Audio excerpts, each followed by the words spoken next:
Yung Bagong Pilipinas, may team song. Yan ang mga nagagawa nila. Alam mo, nagulat ako nung isang araw ata, 2 days ago ata, o kahapon. Footbridge. Nag-inauguration. Napapadalas tuloy, napapansin nila, bakit Harold parang dito ka sa opposition na sasama parati? Eh sila lang yung may activity na laban sa gobyerno. Yung mga ibang partido, wala nang activity na laban sa gobyerno dahil bayad silang lahat! Ngayon ho talaga mga kababayan, naniniwala na ho tayo dun sa kasabihang money is the root of all evil. Di naman ho dati ganyan si Ping Lacson. Sa tingin natin talagang linamon ho siya ng kaperahan kaya nagkaganyan yung mama na yan. Dito sa video na to, sagutin ho natin itong banat nitong si Ping Lacson kaugnay dyan sa pagsasalaysay ng X-18 Marine na yan na kung saan kanila lamang hong sinugundahan yung sinabi nitong si Zaldico at nitong si Master Sergeant Orly Gutesa. Wala ho silang bagong sinabi. Di ba pinaniwalaan naman itong si Ping Lacson, itong si Master Sergeant Orly Gutesa nung nagpunta siya dyan sa Senado. Pagkatapos nung tinago siya nitong si congressman, pilit naman hong hinahanap nitong si Ping Lacson. By the way, ano na nga palang nangyari doon sa Subpina para dito kay Master Sergeant Orly Gutesa? Wala na ho ba talaga kayong balak magpatawag ng hearing? Sa gayon hindi nyo ma-cite in contempt yung mga individual na sinubpina nyo nung nagdaang hearing? Simple lang naman yan na Senator Ping, magpatawag kayo ng hearing, doon natin himayin. Ngayon kung nagsisinungaling, kasuhan nyo ng perjury. Wag na, sige, medyo matagal yun. Ikulong nyo na kagad sila dyan sa Senado. Wag nyo silang pakainin kung talagang nagsisinungaling itong mga ex-marines na to. At dito rin sa video na to, naku, yari itong si Ping Lacson. Dito kay, yeah buddy. Dito kay Attorney Harold Resme. Yeah buddy. Yari ka dito, Ping. At continuation ho tayo noong pag-guest nitong si Senator Mike Defensor diyan sa Vox Populi, programa ng mga banateros diyan sa SMNI Digital. Pero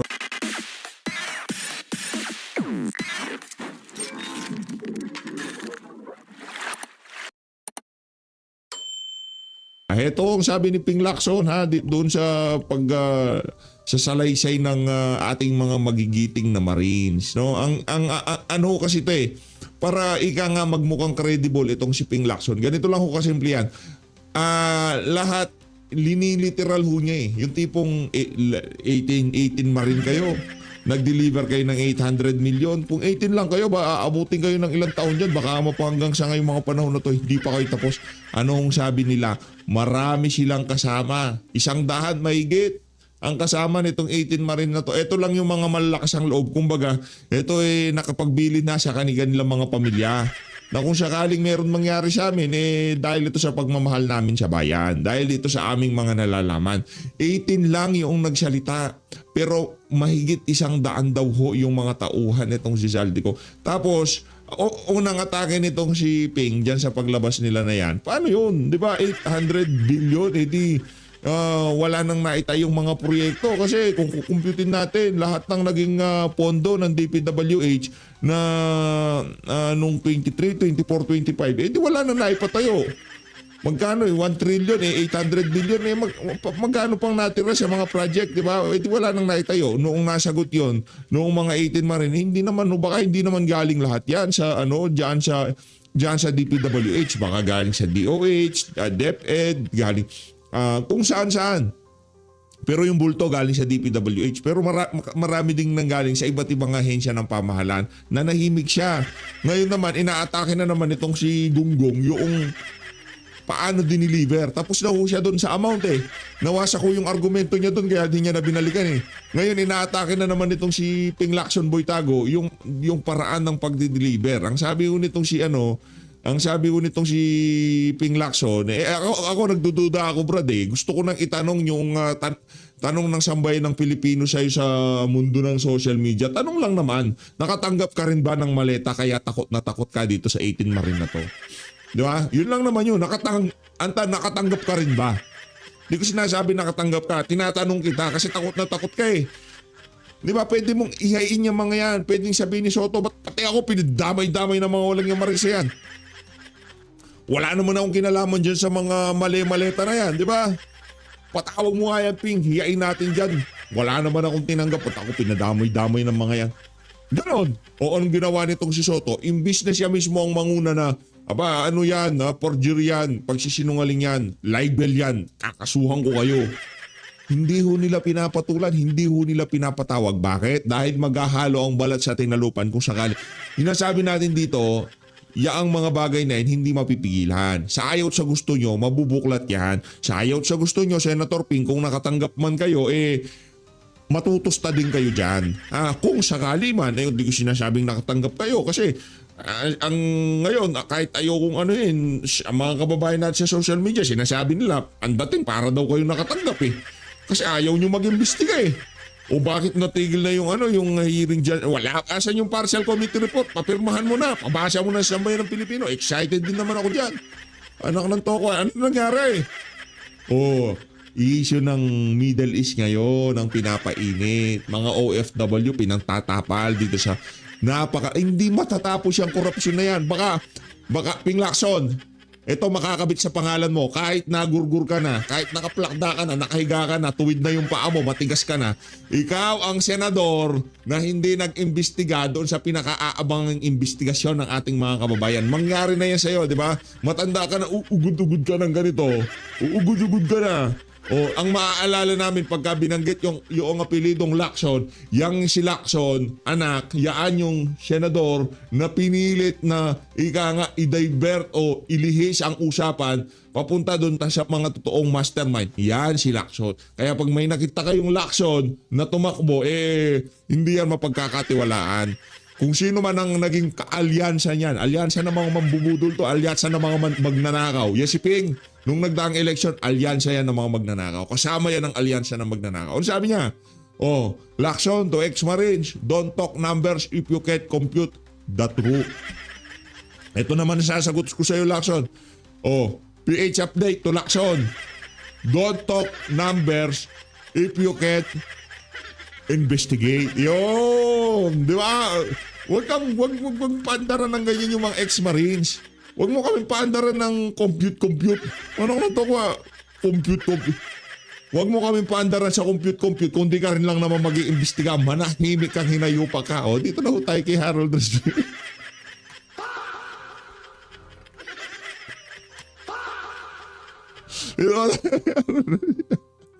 Harold Resby nyo. Game. Yeah, buddy! Yeah, buddy!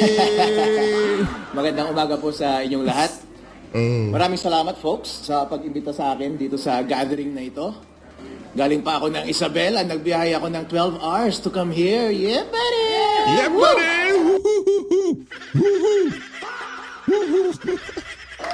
Ang haba, nakakapagod. Pero syempre, hindi natin iiwan yung ating mga kakampi dito sa 18 Marines. Yan. Dahil love ko sila Yan. Kasi kapareho ko yung mga yan. Kinakasuhan kami.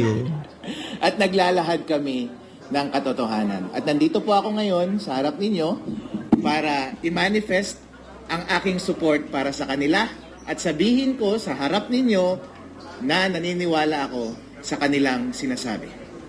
Ako po si Attorney Harold Respicio. Isa po akong Vice Mayor sa probinsya ng Isabela sa bayan ng Reyna Mercedes. Isa po akong Ilocano at isa po akong elective official. Pero higit sa lahat, isa po akong Pilipino. Hindi po totoo yung sinasabi nila na lahat na sa ating gobyerno ay tumatahimik na lamang at hindi lumalaban. Totoo po na ang impluwensya po ng administrasyon na ito ay pervasive at halos lahat ng tao sa ating gobyerno ay kinurap nila. Pati sa aming bayan, kinurap nila. Sila po ay napakalaking scam. Bago po pumasok sa gobyerno, first time ko po maging public servant, maging public official this time, ngayong 2025. Before that, nasa private practice ako at nasa private industries lang ako. Pero pagpasok ko dito sa gobyerno, nakita ko po ang laking scam. Bilang abogado, nakita ko yung mga pinakamalaking scam. Pero ang pinakamalaking scam sa buong Pilipinas ay ang ating gobyerno. Yeah. Barato mo At lahat bali. sila ay sama-sama. At iisa ang ulo. At ang biktima ay ang buong taong bayan. Tayo ang nagbabayad ng buwis. Binibigay natin ang lahat ng pera sa kanila para lamang sila ay maghati-hati at magpakasarap. At ma-ensure nila na habang buhay na sila ay nasa kapangyarihan. Yan po ay totoo. Gobyernong Inuuna scammer, nila no? yan sa panahon ng eleksyon. Banatan mo, Atty. Harold, mga lang yun. Nag-participate po ako sa eleksyon. Yeah, buddy. At yung expertise ko sa pag-audit ng information technology at pag-aabogado, in-apply ko Yeah, doon. buddy. Nakita ko. Doon unang binibili ang ating kalayaan. Yan. At ngayon, pinapatotohanan ng mga 18 Marines. Si Saldico, Yeah, buddy. inutusan sila na magbayad kay Chairman George Garcia Yan. ng 4 Banatan mo, na buddy. maleta Yan. ng milyong-milyong salapi. Kung imumultiply mo lahat yun, daan-daang milyon po iyon para kay Chairman George Garcia.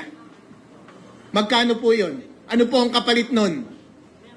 Hindi ba't para bilhin yung outcome ng ating eleksyon? Yeah, buddy. Ang eleksyon na lamang ang tanging mekanismo para ang bawat mamamayang Pilipino ay ma-exercise nila yung kanilang direct power sa bansang Pilipinas. Yung. Kapag tinanggal pa natin ang democratic process na ito na mag-elect directly ng mga taong mamumuno sa atin, masasabi pa ba natin na totoo tayong malaya? Hindi po tayo totoong malaya. At lalong hindi po tayo totoong malaya kung pati yung mga institusyon na dapat nagbabantay sa ating gobyerno ay binibili na rin nila. Ang mekanismo sa ating konstitusyon para bantayan ng ating gobyerno ay yung mga investigasyon doon sa Senate at doon sa House of Representatives. Doon sa mga hearing ng mga komite. Pero nabigyan ba sila ng mga envelope? Nako. Nabigyan po. Kapag yung magbabantay sa ating gobyerno ay nababayaran natin, matasabi ba natin sa ating sarili na totoo tayong malaya? Hindi po. Ganon din po sa ating judiciary. Marami ang sinasabi na sa kanila ay nababayaran. Merong dating leader ng judiciary na pumasok sa executive, pero sila ka-textmate ni BBM. Nako. At nag-uusap sila paano magnakaw ng pera ng taong bayan. Kung lahat ng ating independent institutions na ito ay magkakasama na, kasama na sila sa scam, totoo pa bang malaya tayo? Hindi po tayo malaya, mga kapatid. Itong mga 18 Marines, hindi nyo ba naaalala last time? Noong ginagawa nilang scapegoat si Zaldico, di ba sinasabi nila na, "Uy, si Zaldico, bakit 18 Marines ang iyong mga bodyguard? Ang Yeah. dami-dami, 18 Marines." Di ba ibig sabihin, binibigyan nyo ng credibility yung 18 Marines na yun, the fact na meron siyang hawak na 18 Marines? Pero nung lumabas yung mga 18 Marines, at sinabi nilang totoo na kami ang nagde-deliver in behalf of Zaldico, laban! Papunta yung pera dito kay Romualdez at mga congressman, senador, Comelec, kila Trillanes. Ngayon, ayaw nyo na silang paniwalaan? Ano ba talaga, mga bossing? Kapag against na sa inyo yung narrative, noong bumaliktad na sa inyo yung narrative, biglang ayaw nyo na silang paniwalaan. Pero nung ibinubuhos ninyo yung scapegoat kay Zaldico, grabe. Binibigyan nyo ng credibility na puro Marines yung bodyguard niya. Pero ngayon nagsalita na sila, automatic ayaw nyo na silang paniwalaan. Kasi Scammer kayo eh. yung tinuturo na tumanggap. Mga ipokrito talaga itong mga tao na ito. Grabe yung pagka-ipokrito.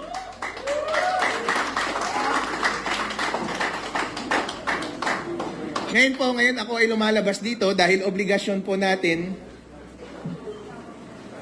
na kahit ano ang kulay natin. Dahil sa totoo lang po, wala namang sumusuporta sa akin. Although makikita nyo ngayon, naka-align ko. yung mga Sara Duterte. Kasi kami lang naman ang lumalaban. Kasi yung mga makakaliwa, mga pink, mga dilawan, tumanggap rin pala ng pera, mga walang iya! Kaya pala tahimik tong mga to eh. Noong unang naglalabas ako ng mga issue sa Comelec, kayo pa ang mga kasama ko eh. Lahat ng mga aktibidad po, nag-iimbita sa akin. Kaya nandito rin ako, naiimbitahan ako. Sumasama po ako. Dahil wala akong pinagkakautangan. Wala akong utang na loob. Wala akong alignment. Ang alignment ko lang katotohanan at tama. Kaya nag-a-attend ako parate. Para matigil ang kasamaan at pagnanakaw sa ating bansa. Yan. Wasakin mo, Pero Brad. Wasakin mo. na-observehan ko parang, Warakin bakit mo, yung warakin kabilang mo. side walang masyadong activity? Walang activity masyado. Napapadalas tuloy, napapansin nila, bakit Harold parang dito ka sa opposition na sasama parate? Eh sila lang yung may activity eh, na laban sa gobyerno. Yung mga ibang partido, wala nang activity na laban sa gobyerno dahil bayad silang lahat! Yan.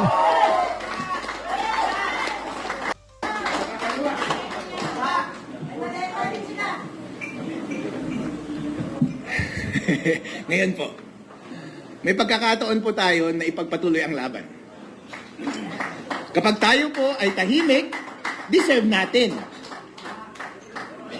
na mag-govern tayo ng mga kasamaan, hindi ba? At ganun din actually kapag rinefuse natin na mamuno, deserve natin na mag-govern tayo ng mga mas bobo, ng mga kurap, at magnanakaw sa ating bansa. Yan. Kaya mahalaga na tayo ay magsalita, Yan. na mag-participate at i-take up natin yung Salansalin mo. responsibility na pamunuan ng tama ang ating bansa. Kaya tama yung ginawa ni Sarah eh, nung mag-announce siya as president. Kasi siya na lang yung boses na kumokontra sa malaking pagnanakaw dito sa ating gobyerno ngayon. At parang magkakaroon ng rally sa March 11, nandun kaya siya? Kasi sa lahat ng pagkakataon, sumasama po ako. Basta lumalaban tayo sa katiwalaan, basta may pagkakataon na maisiwalat natin ang katotohanan at marali natin ang taong bayan para lumaban sa pang-aapi ng gobyerno at sa kanilang pang-aabuso at paglaban para sa ating ultimate na kalayaan, ako ay magpa-participate. Kaya next week, parang may pinaplanong rally, baka nandun ulit ako. Alright? Hindi ako mag-a-absent. Kasi yung mga nag-a-absent, baka yun yung mga nababayaran eh. Yan. Alright? Malit-malit. Maganda sana kung nandun si Sarah sa rally, kung may rally no? Dahil mga kababayan, pagkakataon na natin ito, kailangan maging isa ang ating boses. Maging malakas para tapusin ang pagnanakaw dito sa ating bansa. Tapusin.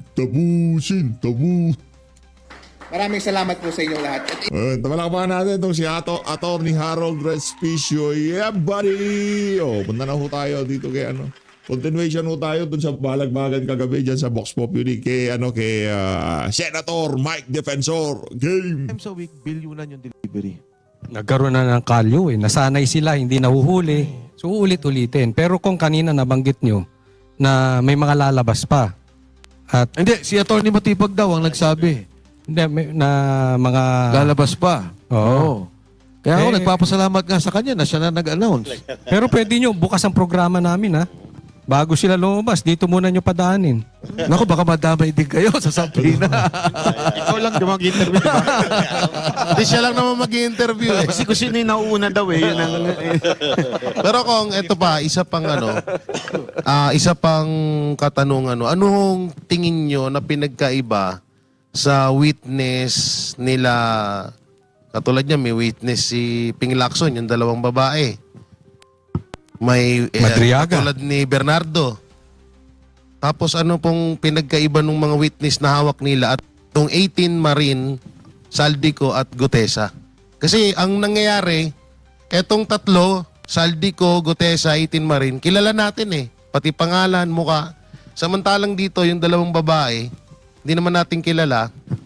at si Bernardo, alam natin kilala, pero yun ang mas pinapaniwalaan ng iba kaysa sa tatlo.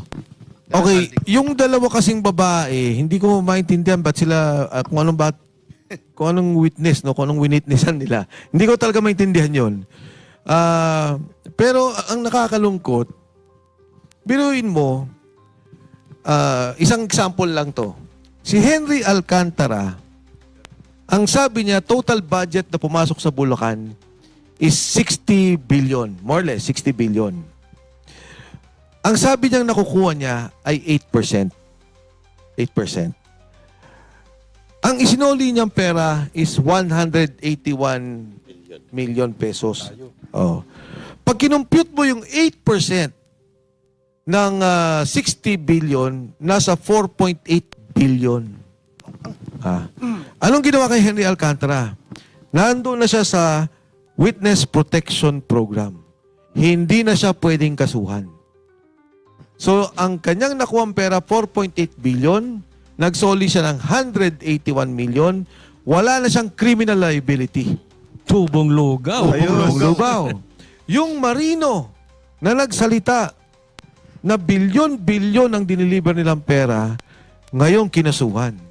Merong dalawang kaso kami. May kaso kami, yung unlawful utterances, yung isa parang ganon, tapos yung isa pa. Kinasuhan. Ang mga sundalong to, walang kinita. Hindi DPWH, official, contractor, hindi sila DPWH, hindi sila congressman o senador. Okay. Si Bryce, ganun din. Ang daming pera. Oh. Ang isinoling pera ni Yusek Bernardo sa aking pagkakaalam, 100 million. Oh. Ang computation nga nila sa perang nakuha ni Yusek Bernardo, kung mga 30 billion, meron. 30 billion. Sila pa yung safe, no? Wala nang kaso kasi witness protection program na sila. Pero kung may tanong ako, di ba, sila ngayon, sila. Kasi kung magmamakasuhan, Hindi. sila. Ay, wala na si Marcos. Wala na. Wala na si Marcos. Wala na. Wala ka na kasi ng kaso. Wala na. Ang kapal ng Witness, mukha. ano na sila? State witness na sila. Ang kapal ng mukha, ano? Oh. Ano? Ang play tayo. Pero ako may alam ako tungkol dun sa witness ni Lacson, yung dalawang nakatakip. Ano yung nagpe-pedicure at saka na mag-manicure kay Lacson. Habang nagpe-pedicure si Lacson, nagkwento ito, ay, pwede ka, witness. Biro lang Lacson na, Pedicure pala. biro lang natin yon. Pero ako, ito nakikita ko lang, madagdag ko lang ko.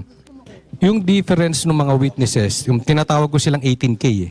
Oo. Itong 18K, ang difference nila, handang humarap sa media. Yes. Yung itong mga nakatago eh. Itong Yung dalawa. Yung mariconista ni Ping, tsaka itong sila Madriaga, Hindi, sila pero Bernardo. i-review ninyo yung investigasyon dyan sa, nakikita ko yung dalawa eh, i-review ninyo. Nung nagsalita dyan si Marcoleta, sabi niya, yan din yung sinabing address ni Saldico na nagdi-deliver siya ng pera kay Presidente. Hininto. Sinabi ni Saldico, nag-deliver ako dyan sa address na yan. 800 million at saka 200 million kay Yusek Jojo Cadiz. Oh. Nung tinanong yan, huminto. Napanood ko yun eh. Oh, Hindi yun. lang huminto. Si Ping ang sumasagot. Hindi siya tinatanong ni Senator Marcoleta. Si Senator Ping ang sagot na sa... Oo nga. Oo, ano rin tong... Siya naging witness. Ito si Pinky. Witness yarn. De, pero in fairness naman dyan sa dalawa, hindi naman din sila, kumbaga, involved sa corruption. Ito na lang example, yung kay Senator Bong Revilla. Si Yusek Bernardo nagturo, state witness. Ang corroborating, si Bryce at saka si Alcantara. Tatlo, state witness. Siya nakakulong. Oh, yung isang kaso na yun, siya ang kulong. So bakit ganun lang yan? Baliktad. Kung may nakakatawa eh, nakakatawa. Di ba sa Senate ng Mamulit niya, nananahimik sa amin, nakasamin yun eh. Nakakapilit na ako eh. Nakasumpay ako sa kanya. Naglisimas na ng manok eh. Tinuro ni Alcantara. Sa kanyang mananaro ko, sa ayun na yan. Wala kayong puso eh, no?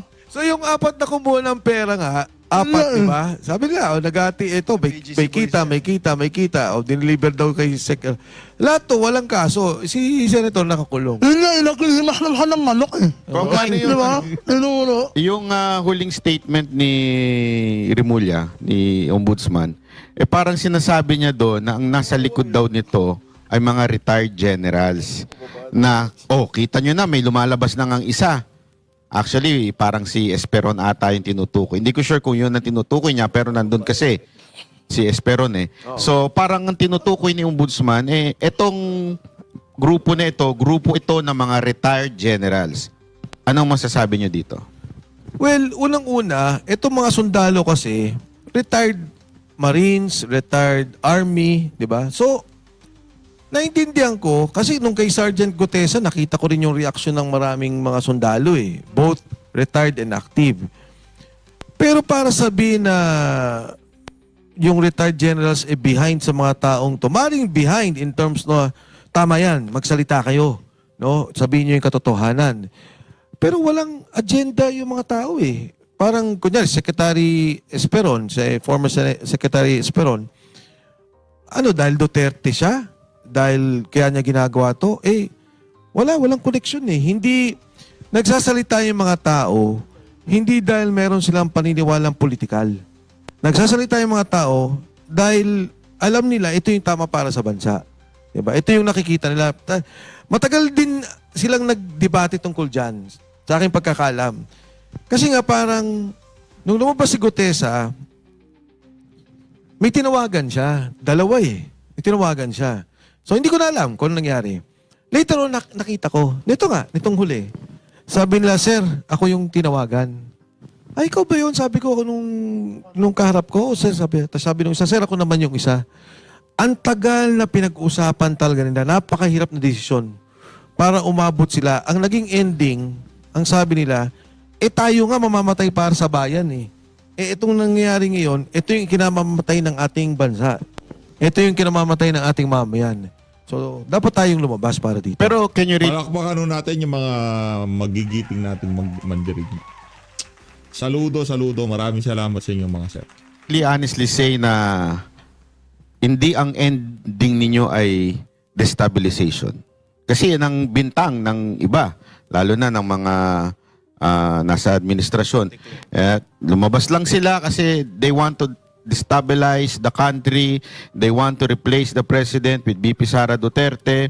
Yan ang mga akusasyon eh. In your own honest opinion, sa pagkakausap sa mga Marines na ito, yan ba sa tingin mo o malabo yan? Anong inyong opinion dito? Alam mo, Banat, ang destabilization na nangyayari ngayon, ang gobyerno mismo ang gumagawa. Kung hindi niya ginawa ang kalokohan ng budget, nakita ng tao ang magandang proyekto at programa, hindi magkakagulo. Kung yung PhilHealth funds hindi nila kinuha para ilagay sa flood control, pinalakas nila ang programa ng PhilHealth, hindi magkakaroon ng destabilization. Kung sinabi ni BBM nung nagsalita siya, gusto kong palakasin ang agrikultura, ginawa nila ang totoong irigasyon para tulungan ang magsasaka. Kahit na anong sigaw mo, sasabihin ng magsasaka, wala kaming pakialam. Yung ginawa at tulong ng gobyerno sa amin, nakikita namin. Kahit anong sigaw mo, pag nakita lang pagpunta lang ospital, gumanda ang serbisyo, umayos ang pamamalakad para sa kalusugan, wala kang magagawa. Pag nakita lang yung eskwelahan, may bago na naman building, paganda ng paganda, wala kang magagawa eh. Ang nangyari dito sa atin, nung magsalita ang Pangulo, sabi niya yung flood control program, biglang sumabog. Maraming binahang lugar. Na-discover, puro kalokohan. Nung tinignan yung budget, nakita ang dami palang ginawang kalokohan. Ang gobyerno, ang gumagawa ng destabilisasyon sa kanya. Kaya itong mga sundalo, nagsasalita lang doon sa sinabi nilang korupsyon. Kaya nadudugtog ng lahat ng mamamayan. Hindi naman natin kayang impluwensyahan yung mga tao na, ito nangyari ganito. Hindi eh. Bakit ang presidente ngayon maabot nata sa negative 50? Ibig mo sabihin, sa 100 milyon, nakausap natin yung mga taong yan? Hindi natin kaya kausapin yung mga taong yan. Hindi natin kailangan magkaroon ng pagkilos ng destabilisasyon. ang Pangulo mismo, ang gobyerno niya mismo, ang gumagawa ng destabilisasyon sa kanyang sarili. Negative ang Pangulo. Tingin ko Negative. positive eh. Kung meron namang sila nagawa, meron nagawa ang Pangulo. Yung lagyan ng team song yung mga yung Benting Bigas may team song. Yung Bagong Pilipinas may team song. Yan ang mga nagagawa nila. Alam mo, nagulat ako nung isang araw ata, 2 days ago ata, o kahapon. Footbridge. Nag-inauguration. Alam mo, sabi ko, Full force pa sila dun ah. oo nga eh, sabi ko, Lakas man trip nitong si Kong Mike. naging chief of staff ako, di ba? Nag-handle ako ng communication ng Pangulo, ng kampanya, Nag-ribbon naging cutting. kabinete. Ngayon ko na nakita yung ganun eh. Na at least man lang yung footbridge, dumugtong kunyari sa isang magandang pamilihan, publikong pamilihan, o dumugtong kunyari sa isang, hindi ko maintindihan kung pero para footbridge lang. Kung inagaw kasi nila yung Bukana Bridge na sila, na booking. Kaya footbridge na lang. Baka pumalpak ka dyan, binalita yan eh.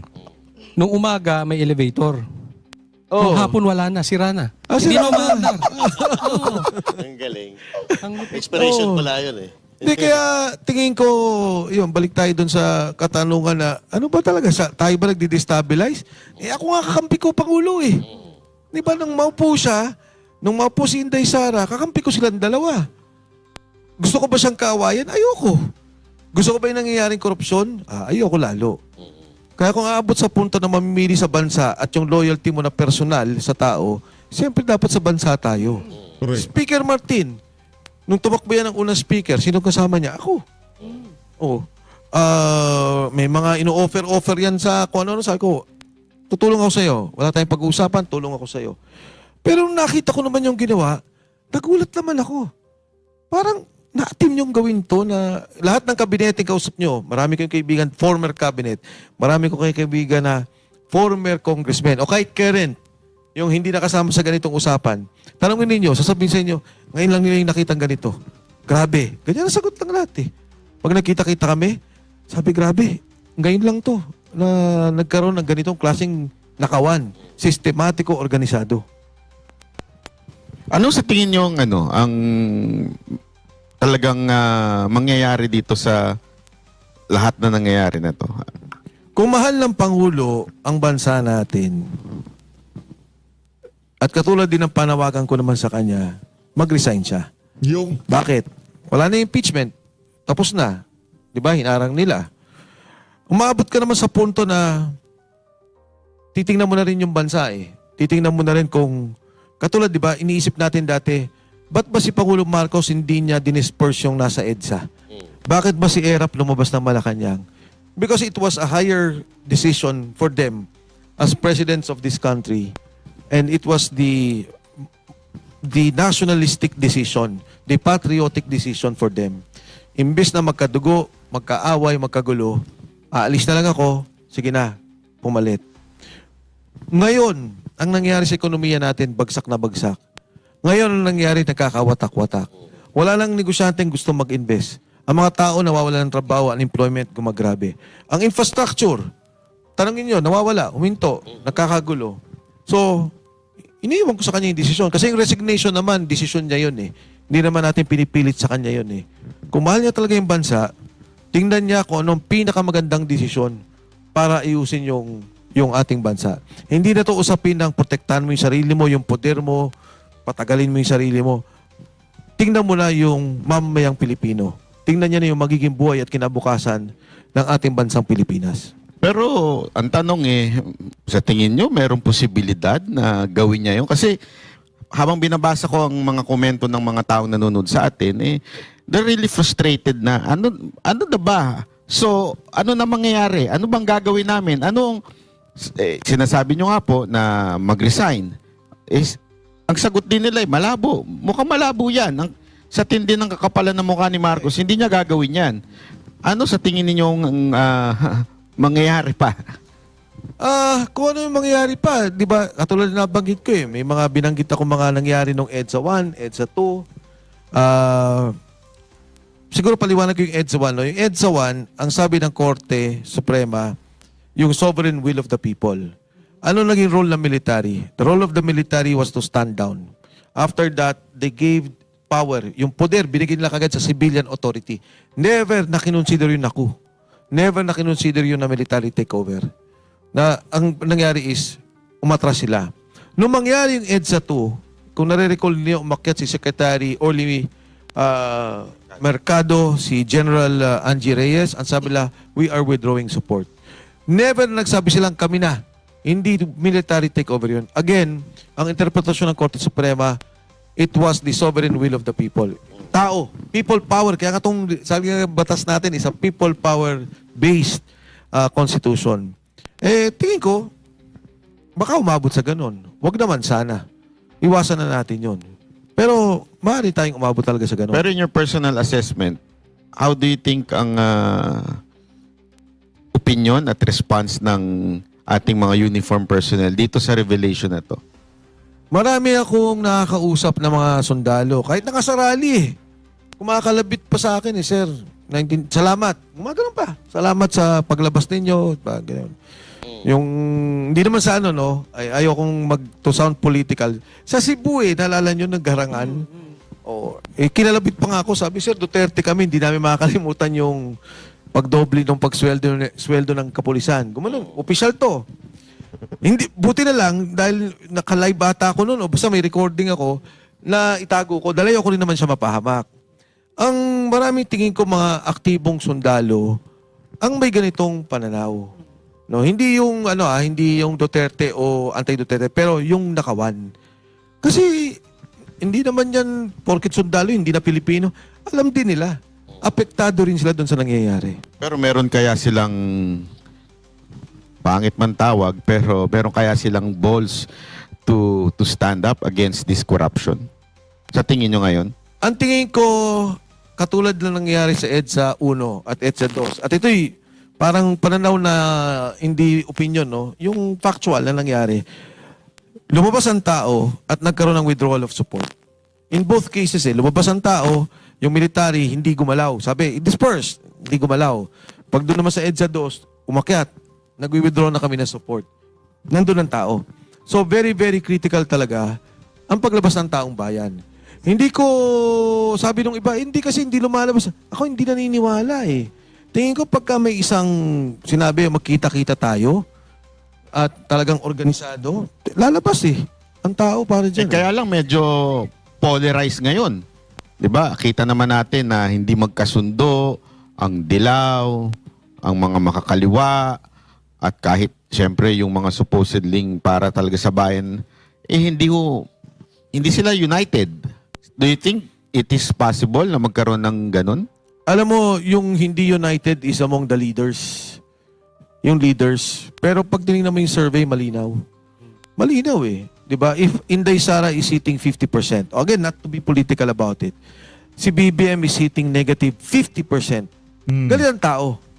Galit ang tao. Maybe among the leaders. Kaya nga sinasabi ko eh, kaibigan ko rin na marami sa Dilaw. Pero sinasabi ko, alam mo, aabot ang punto, magkakaroon ng paghusgang kasaysayan. Kasi ang stand nila, out Inday Sara, BBM stay. Yun ang hindi ko maintindihan. Ito yung madaming kalokohan eh. Ito yung malinaw, talagang open na talagang corruption. Amongst their leaders, they have data, they have evidence na nakikita nila yung corruption kay BBM. And yet, hindi sila sumisigaw ng resign BBM. To be fair, sinasabi ko rin to karap ang mga kaliwa. Mas gusto ko yung stand nila. Na, sige, BBM resign, Inday Sara resign. Okay pa yan. Pero at least magkaroon tayo ng kasunduan. Si BBM dapat mag-resign. So, pag lumabas ba tao, lalabas lahat? Palagay ko. Palagay ko. Kasi, saan pa tayo abutin? Ano mangyari? Pero hindi kaya hindi gumagalaw ang Dilaw ay dahil sa yung isa sa kanila ay di umano allegedly na-delivera ng maleta, yung isang leader nila na dating nakulong. Oo, hindi lang naman siya, 'di ba? Marami pa ring iba na na-identify doon. Pero sa akin kasi bilang unfair sa akin na ang tingin mo kay Inday Sara, i-equate mo sa EJK. Huwag muna tayo magdebate ng EJK. Yes. Wala muna ng debate doon. Kung tama o mali yung kung ano ba nangyari doon dahil tagalin natin yun. Pero para dikit mo ang Duterte, si Inday Sara na EJK, parang mali. Kasi si Inday Sara naging mayor ng 9 na taon. Diba? For 6 years pala. Nakita niyo naman yung performance niya eh. May ganun ba siya? May nakita ba tayong ganun sa kanya? Wala, naman walang ganun eh. sinasabi na may EJK si Inday Sara ng mayor. Kasi kung titignan mo yung track record niya, yan ang tingnan ninyo. Huwag ang Pangulong Duterte na nasa dahig. O ngayon, dahil sinisiraan nyo lang, dahil ayaw nyo maging Duterte ulit ang presidente, parang masyado namang atang taliwas yun. Di ba? Walang prinsipyo yung ganong paninindigan. Tapos dahil kahit na demonyo na yung namumuno, di ba? Tanggapin na lang natin kesa ito. Dahil kalaban natin sa politika. Magnakaw ka na lang. Magnakaw na kayo na magnakaw basta hindi makaupo si BP Sara. Pero kung ano pa ang kulang kaya natin? Kasi sinabi nyo, positive si BP Sara, negative si presidente, presidente nyo. Ano pa kulang natin? Kasi parang sabi nyo, lumabas naman ng tao, yun yung dati lumabas din ng tao, hindi naman daw sabi mo, na hindi naman nakailam ang sundalo, hindi lang sila kumarang. Lahat yan nangyayari na ngayon. Yes, Coach. Ano pa ang nangaantay natin? Kasi kailangan ang sinasabi ng mga kasandaluhan magkaroon ng critical mass. Ano bang ibig sabihin lang ng critical mass? Umaabot sa punto na wala nang galaw yung ating lipunan. Nahinto ang negosyo, nahinto ang ekonomiya, na kailangan may gawing aksyon. Pag may inutos silang aksyon at hindi ginawa, yan na. Yan na yung sinasabi. Bakit naging EDSA ang naging sentro? Kasi ang EDSA ang daluyan ng trapiko dito sa ating sentro. Makati, Ortigas, San Juan, Mandaluyong. Pag hinarang mo yan, wala na makakapasok sa Makati, wala makakapasok sa Mandaluyong, San Juan, Ortigas. Pag nagrally ka sa Makati, hihinto lahat ng ano dyan. Pero kahit na magkaroon ka ng 5 milyon, pagpalagay mo na sa Pangasinan, walang epekto yan. Hindi magkakaroon ng... Kasi pwede lang sabihin, pabayaan mo lang sila mag-rally. But a rally or a gathering, a critical mass, na dito sa Maynila, sa Makati, sa Ortigas, kung saan hihinto ang negosyo, dyan magkakaroon ng desisyon. I-disperse ba namin yan o hindi? At pag hindi gumalaw ang kasundaluhan, hindi gumalaw ang kapulisan, yan na ang magiging problema. Pero ako kung meron akong opinion na sa tingin ko parang kulang pa. May isang sektor pa sa lipunan natin ng kulang kaya hindi gumagalaw. Simbahan. Kasi kung maalala natin, 'di ba, nung EDSA Revolution, simbahan malaking part nung pagtawag ni Cardinal. Kasi na ako noon buhay na ako nung time na 'yon Nung tumawag si Cardinal Sin ng pumunta sa EDSA, doon talaga nagkaroon ng Ngayon, alam naman natin, ang hindi naman po lahat, yung mga pari natin, kung hindi bayot, corrupt. Totoo naman, di ba? So, sa tingin ko, kailangan may isang simbahan na gumalaw. Ano sa tingin nyo dun? Oo, naniniwala ko doon. Tingin ko, hindi lang simbahan, may sektor ng negosyante, may sektor ng civil society. Pero ang naniniwala ako na dahan-dahan, naaantig na rin. Kasi nung unang rally nung simbahan, di ba, yung Trillion March, nung pangalawa, sabi nila, bawal ang BBM resign. Dapat, pwede yung Inday Sara resign. Nakita ko yung mga huminto dahil marami dyan, mga taga Quezon City, mga taga distrito ko. Nakita ko may mga t-shirt ng BBM resign Nandun sila. So, alam ko na meron ng mga kaparian at marami din akong kausap na kaparian na kumbinsido doon sa mga nangyari. And tama ka, kailangan naman yan. Kailangan may simbahan na makita dyan, magsalita. Kasi, ano ba sabi nung ibang sa simbahan? Ayaw namin, di ba na si BBM? Titisin na namin kaysa si Inday Sara dahil sa EJK. Yan ang feeling ko unfair. Di ba? Dapat, una, i-judge nyo si Inday Sara. May 6 years siya na naging mayor, nakita niyo yung performance niya. Pangalawa, magsalitay ninyo. Ito bang taong to talagang EJK? Hindi, sabi lang kasi ganito daw, nagagalit. Nako, kung naabot nila si GMA kung paano magalit noon, ibang klase magalit. Pero hindi to yung pang-api, trabaho. Pero nagagalit. Wala namang perpektong presidente. Wala namang perpektong tao. Lahat may kainaan. Pero, ito ang nabilib ko kay Inday. Sa corruption, wala. Zero. Zero. But alam ko, ang daming gustong tumulong, ayaw nang tanggapin eh. Noon pa. Noon pa nung vice presidential campaign niya, wala namang tinanggapan ng pera yan eh.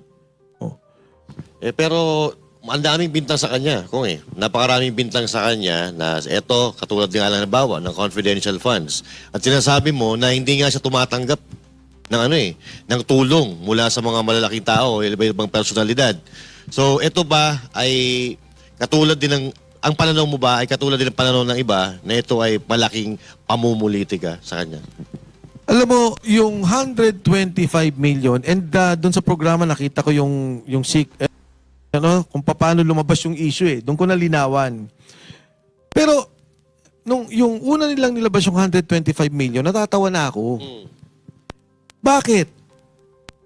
Buksan nyo ngayon yung COA report, makikita nyo sa Google, DPWH, 100 billion unliquidated. Yes. DOH, siguro mga 60 billion unliquidated. Tingnan nyo lahat ng department. DSWD, ilang billion? Sino tingin din yung pinaka-honest na kabinete? Assume na natin, o pinaka-walang pera na ahensya. Anong tingin niyo yung ahensya pinaka-walang pera? Buksan nyo COA report. Unliquidated. Office of the President, ang laki ng unliquidated na funds. Nabanggit ni Inday ito. Ilan ba? Billion? 4.2 ata. 4.5 Ay, yung billion. Hindi, yan yung confidential niya. Confidential. Oh, okay. Yung explanation kasi dyan, 4.5 billion yung confidential ni BBM. Pag kinompute mo na 365 days, that's 12 million a day. Sarap.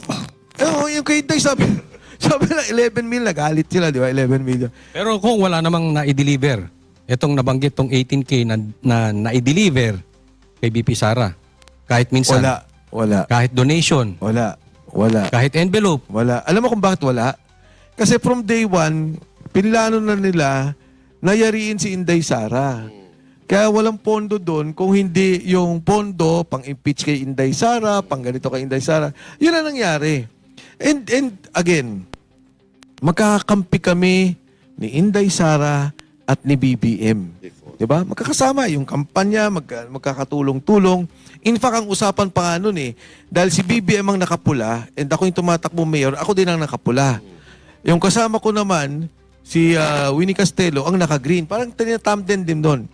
But ang hindi ko matanggap nung unang ginigiban na si Inday Sara at nung lumabas na si Saldico, piruin mo, 125 million, isang delivery lang kay BBM, ubos.